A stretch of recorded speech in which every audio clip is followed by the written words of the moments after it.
प्रधानमंत्री नरेंद्र मोदी स्टार्टअप सम्मेलन में वीडियो कॉन्फ्रेंसिंग के माध्यम से हुए शामिल। कहा, आम भारतीय युवाओं के सपने पूरे करने का शक्तिशाली माध्यम बन रहे हैं स्टार्टअप।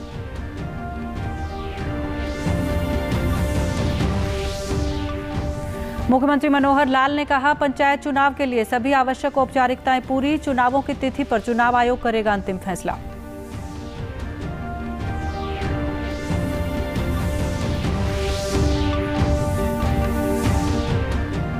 हिसार में खेलो इंडिया यूथ गेम्स की मशाल और शुभंकर का किया गया शानदार स्वागत। विधानसभा उपाध्यक्ष ने कहा, खिलाड़ियों को मूलभूत सुविधाएं मुहैया करवाने के लिए प्रतिबद्ध है सरकार।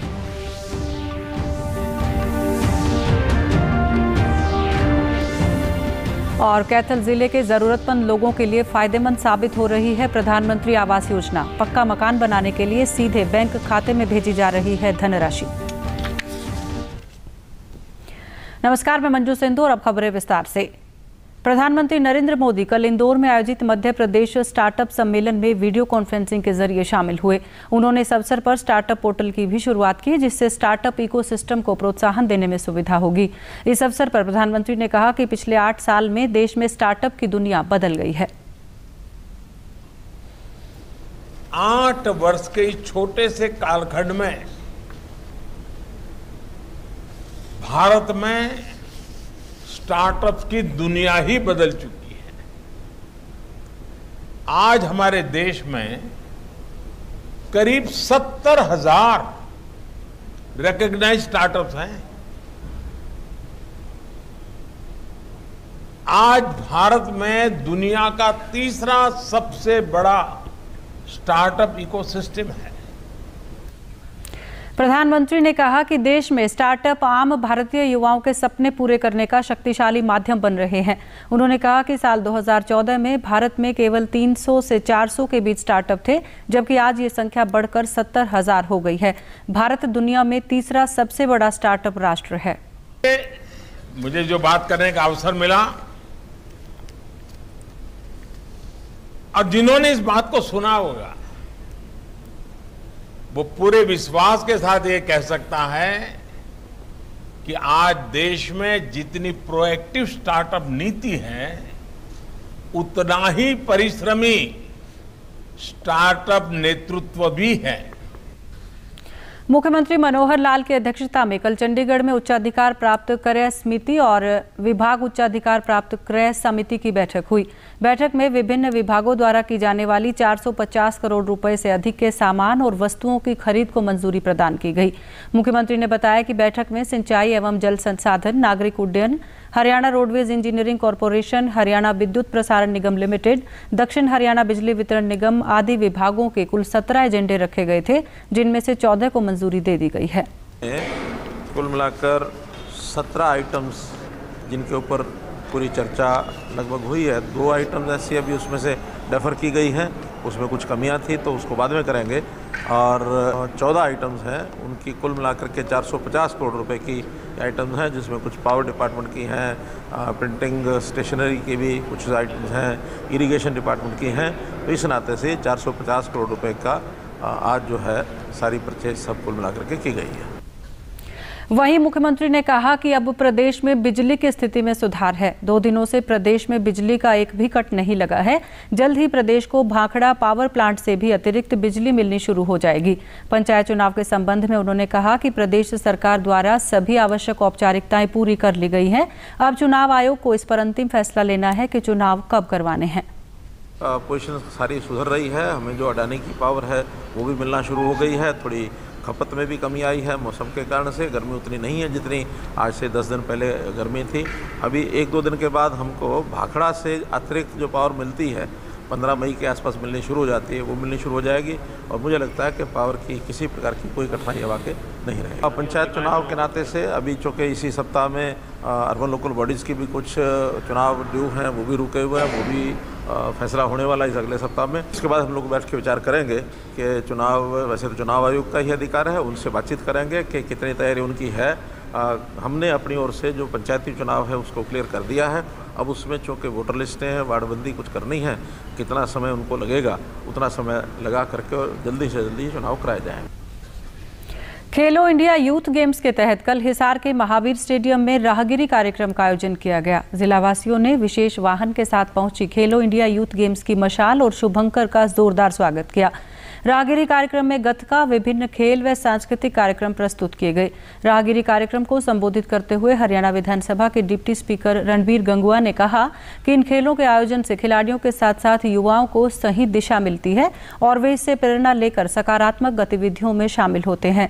डिप्टी स्पीकर ने कहा कि राज्य सरकार प्रदेश में खेलों का स्तर ऊंचा करने और खिलाड़ियों को सभी प्रकार की मूलभूत सुविधाएं मुहैया करवाने के लिए प्रतिबद्ध है। जलाने का काम कर रहे हैं, यानी बच्चों को अट्रैक्ट कर रहे हैं भी खेलों के अंदर जो है ज़्यादा से ज़्यादा खेलों को बढ़ावा मिले।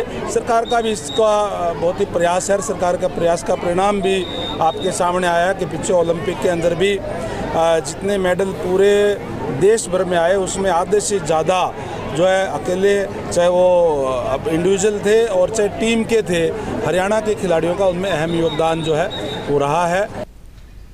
राहगिरी कार्यक्रम में खिलाड़ियों ने gymnastic, boxing, judo, athletics, badminton, कुश्ती व अन्य खेलों में अपने हुनर का प्रदर्शन किया।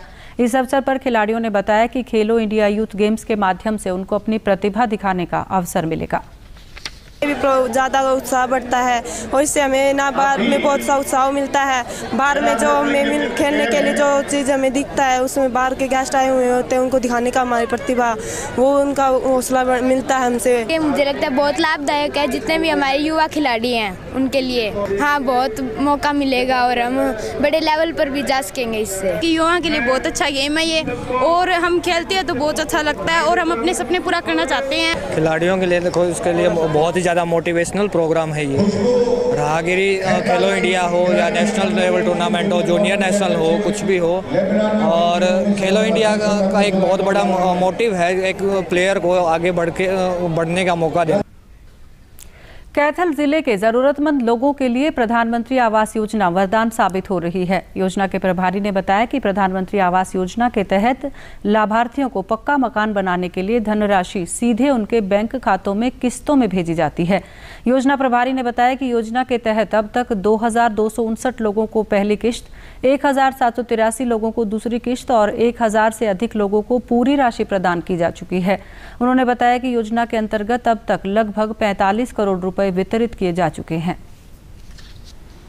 की पोजीशन में हम हरियाणा में सबसे ज़्यादा घर जिला कैथल ने 965 घर कंप्लीट कर दिए हैं इसमें, और लोगों में इतना उत्साह है इस स्कीम को लेकर। जो लोग रह भी गए हैं वो भी बार बार इसके लिए हमारे पास संपर्क कर रहे हैं। जिले में 2260 बंदों को पहली किश्त जारी हो चुकी है, 1785 बंदों को दूसरी किश्त जारी हो चुकी है और 965 घर कंप्लीट हो चुके हैं।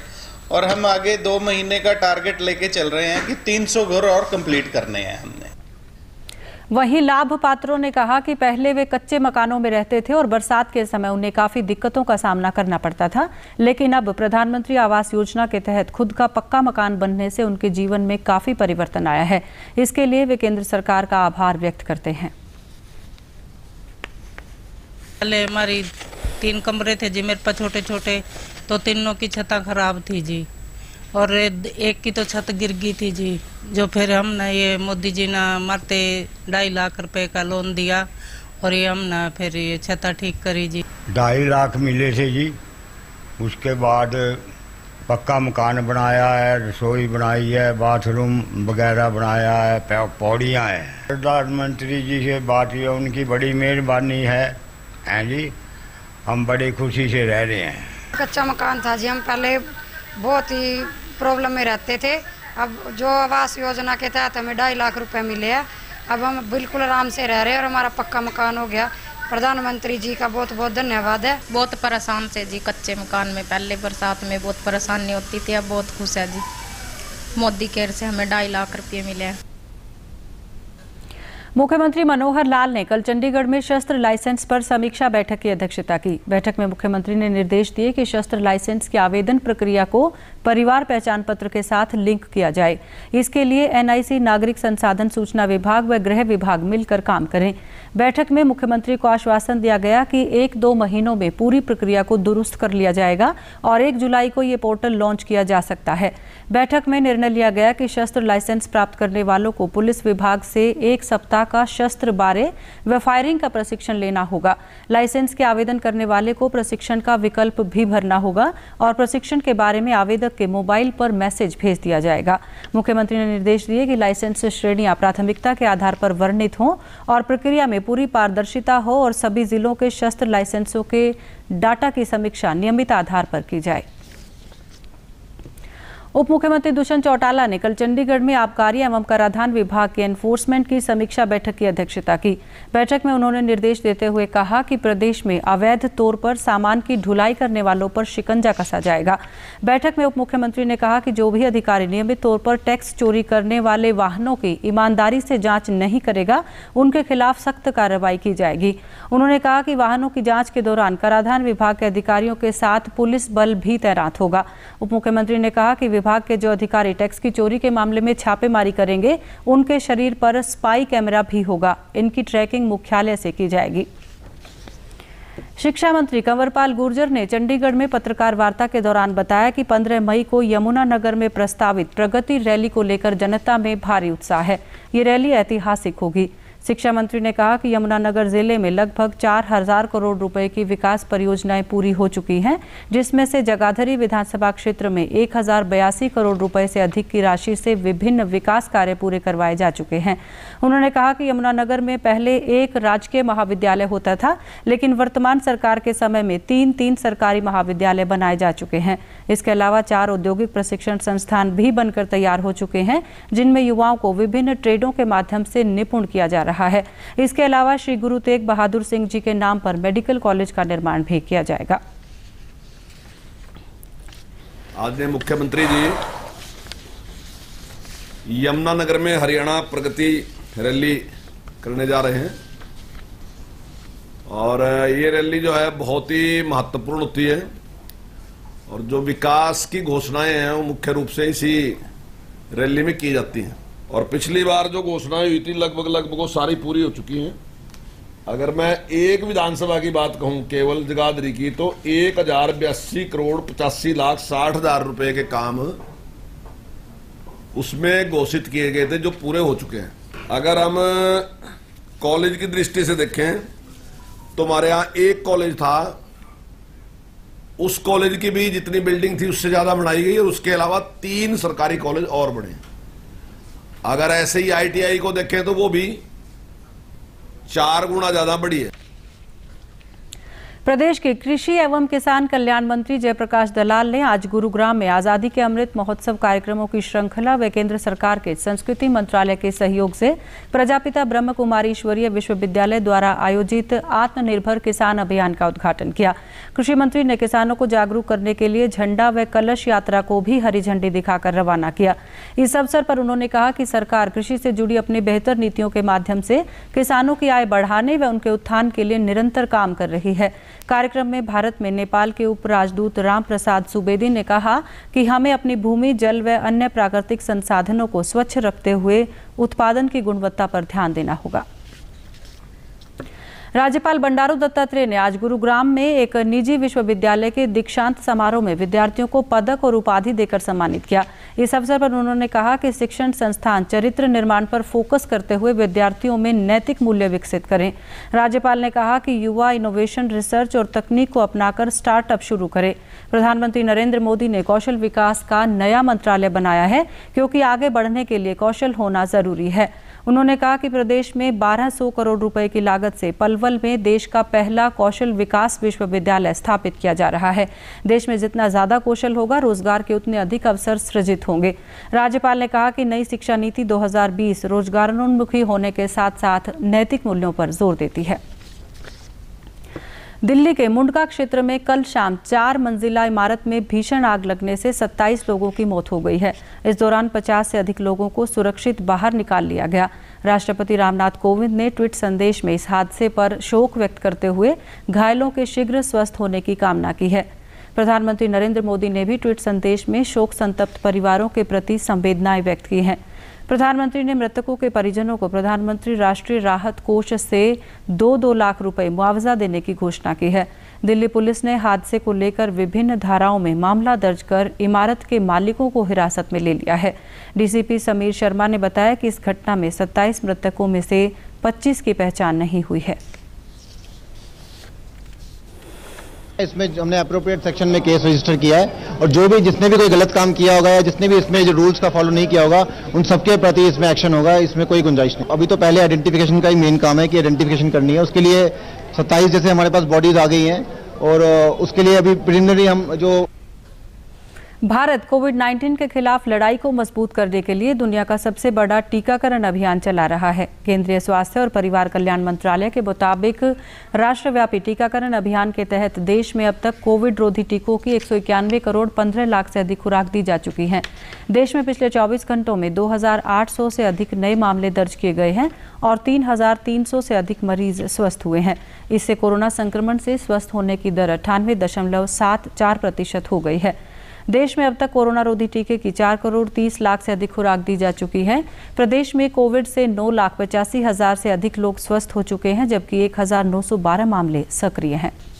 और अब अंत में इस बुलेटिन के मुख्य समाचार एक बार फिर। प्रधानमंत्री नरेंद्र मोदी स्टार्टअप सम्मेलन में वीडियो कॉन्फ्रेंसिंग के माध्यम से हुए शामिल। कहा, आम भारतीय युवाओं के सपने पूरे करने का शक्तिशाली माध्यम बन रहे हैं स्टार्टअप।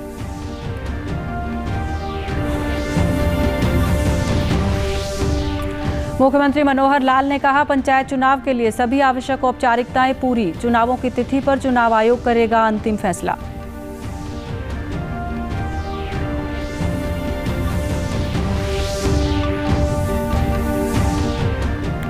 हिसार में खेलो इंडिया यूथ गेम्स की मशाल और शुभंकर का किया गया शानदार स्वागत। विधानसभा उपाध्यक्ष ने कहा, खिलाड़ियों को मूलभूत सुविधाएं मुहैया करवाने के लिए प्रतिबद्ध है सरकार।